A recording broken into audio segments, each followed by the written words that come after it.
안녕하세요. 닥터 MBC 목서윤입니다. 최근에는 얼굴 미용뿐 아니라 신체 모양을 교정하기 위해서 성형을 선택하는 분들도 많습니다. 여성들의 경우 사고나 질병 또 출산으로 인한 변형 혹은 선천적인 발육의 문제로 가슴 성형을 고민하는 분들이 많은데요.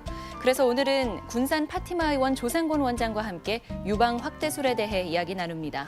외모에 대한 적극적인 관심으로 유방 확대술을 원하는 환자도 증가하는 추세입니다. 안전한 수술과 자연스러운 결과를 위해서는 꼼꼼히 따져봐야 할 것이 많은데요.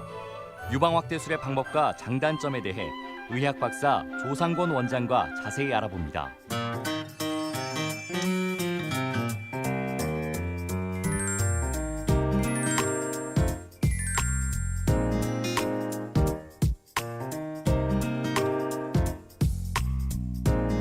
안녕하세요. 네, 안녕하세요. 네, 이 여성의 유방은 의학적으로 어떤 기능을 하나요? 네, 여성 가슴, 즉 유방은 여성의 자존심이라고 할 만큼 아주 여성에게선 중요한 부분인데요. 네. 이것은 수유의 기능과 성적 기능을 가지고 있습니다. 그래서 모유를 분비해서 아이에게 영양을 공급할 수 있어야 되고 또 여성을 여성으로서의 돋보이게 하는 아주 중요한 부분입니다.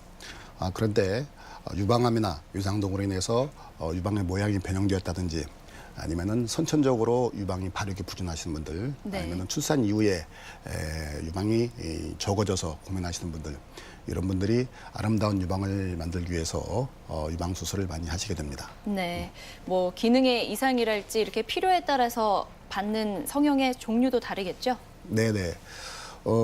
되게 유방을 가지고 고민하시는 분들은 어떤 분들은 유방이 커서 고민하시고 어떤 분들은 작아서 고민하시고 어떤 분들은 밑으로 처져서 고민하시고 이런 고민 양상이 다르기 때문에 또 수술하는 방법도 여러 가지가 있습니다. 대표적인 것들이 유방 작은 가슴을 크게 만드는 유방 확대술, 네. 그다음에 큰 가슴을 작게 만드는 유방 축소술, 네. 그리고 처진 가슴을 위로 올려주는 유방 고정술, 그리고 변형된 가슴을 복원시켜주는 유방 복원술, 이렇게 나눠볼 수 있습니다. 하지만 대부분 우리나라에서는 작은 가슴을 크게 만드는 유방 확대술이 대부분이기 때문에 유방 성형하면 대부분 확대술을 많이 생각하고 있습니다. 네, 유방 확대술에도 여러 가지 방법이 있나요? 네, 그렇죠. 확대술은 이제 흔히들 어떤 뭘 이용해서 확대시키냐에 따라서 나눠볼 수가 있겠는데요. 네. 흔히들 자가지방을 이용하는 방법과 보형물을 이용하는 방법이 있습니다. 네. 대부분 환자들은 자가지방을 이용하는 방법을 많이 선호합니다만은 우리 몸에서 양쪽 유방을 확대시킬 만큼 충분한 자가지방을 채취하기가 쉽지가 않고 또 두 번째로 자가지방을 이용하는 경우에는 시간이 지나면서 이것이 많은 부분 흡수가 되고 또 흡수되면서 이것이 작은 알갱이처럼 석회화가 되어서 딱딱하게 느껴질 수가 있습니다. 또 이것이 자칫 유방암으로 오인될 수 있는 그런 부분들이기 때문에 실제적으로 자가지방만을 이용해서 가슴을 확대시키는 경우는 거의 드물다고 볼 수 있습니다. 그래서 대부분은 네. 보형물을 이용해서 유방 확대를 하고 있습니다. 하지만 보형물을 사용한다고 해도 뭐 우리가 매스컴에서 많이 들어서 부작용이 있다는 거는 알고 있잖아요. 그래서 일단 수술에 사용되는 보형물이 뭔지가 또 중요할 것 같아요. 그렇죠. 그 보형물, 그러니까 안에 피막이 있죠. 껍질이 있죠. 이 피막 안에 뭐가 들어있냐에 따라서 내용물에 따라서 보형물 두 가지를 나눠볼 수 있는데요. 네. 이 안쪽에 껍질 안쪽에 생리식염수가 들어있으면 식염수백, 그리고 이 안에 실리콘이 들어있으면은 실리콘백, 이렇게 나눠볼 수가 있겠습니다. 네. 근데 식염수가 들어있는 백은 이것이 좀 더 우리 생리적이고 우리 식염수는 우리가 맞는 그 링거주사와 같은 성분이니까 네. 생리적이고 좀 안전하다는 이런 장점이 있는 반면에 네. 이것은 실리콘 백에 비해서 좀 촉감이 떨어지고 모양이 좀 자연스럽지가 않습니다. 이를테면은 좀 부드러운 감이 떨어지고 그리고 누웠을 때나 섰을 때 자연스러운 가슴은 섰을 때나 누웠을 때 약간 퍼지는 느낌이 있죠. 이런 느낌이 떨어지는 그런 단점이 있습니다. 네. 그렇지만 이것은 아까 말씀드린 대로 좀 생리적이고 피막 구축이 적다는 이런 좋은 장점도 있습니다. 그래서 이것을 보완해서 나온 그런 제품들이 이 백 안에 이 실리콘을 넣는 제품들이 나왔습니다. 네. 그래서 예전에는 이 실리콘이 많이 백에 파열됐을 때 실리콘 누출 문제 때문에 한동안 사용을 금지한 적도 있습니다만은 네. 지금은 코에스브 젤이라고 해서 이 실리콘의 점도를 아주 높여서 백이 파열되더라도 실리콘이 백 밖으로 나오지 않도록 하는 이런 백들이 나와서 그 안전성이 FDA나 식약청 허가를 받아서 지금 그것들이 많이 사용되고 있는데 그 백을 코에스브 젤백이라고 이렇게 부르고 있습니다. 네. 그래서 지금은 거의 대부분 이 촉감이 좋고 모양이 아주 자연스럽기 때문에 코에스브 젤백을 대부분 많이 사용하고 있습니다. 그러면 조금 전에 설명해 주신 이 코에시브 젤 팩은 어떤 모양을 갖고 있는 건가요? 네, 그 코에스브 젤백뿐만 아니라 일반적인 가슴 모양을 만드는 데는 그 백 모양이 두 가지가 있습니다. 네. 둥근 모양하고 흔히 말하는 물방울 모양과 두 가지가 있는데요. 둥근 모양은 우리 공을 반절 잘라놓은 것처럼 이 백의 가운데 부분이 가장 많이 돌출되어 있는 그런 모양을 말하고요. 네.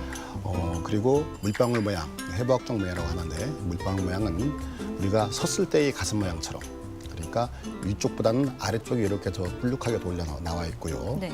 그래서 아래쪽이 위쪽보다는 아래쪽이 더 돌출되게 만들어 놓은 그런 모양을 물방울 모양으로 부르고 있습니다.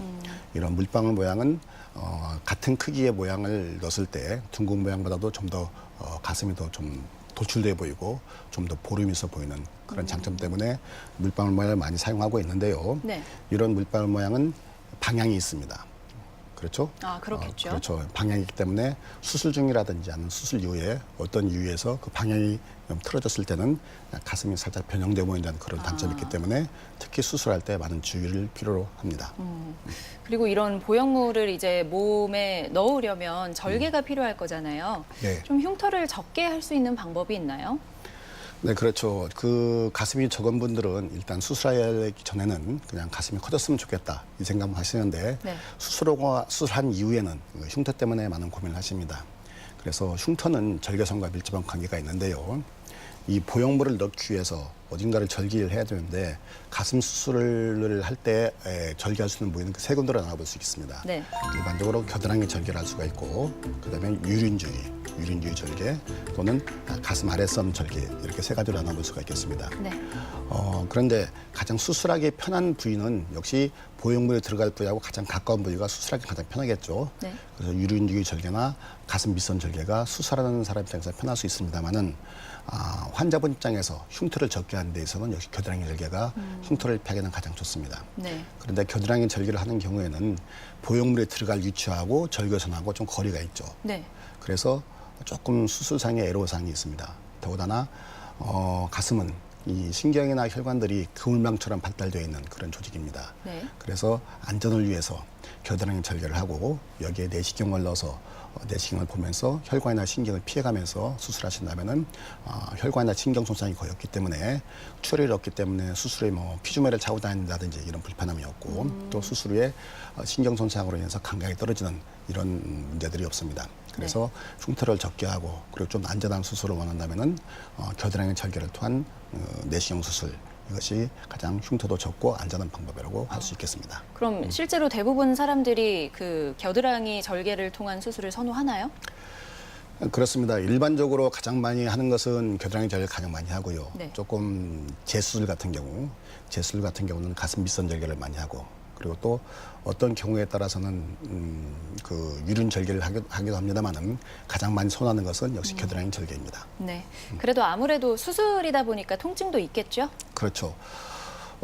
수술하시는 분들이 가장 두려워하는 것이 아플까 봐 걱정을 많이 하죠. 네. 그래서 수술 중에는 대부분 수면 마취를 하기 때문에 수술 중에 통증이 걱정하지 않으셔도 되고요. 네. 그리고 수술 이후에 통증이 생기는 원인은 크게 두 가지로 볼 수 있는데 하나는 우리 보형물을 가슴 안쪽에 넣어야겠죠.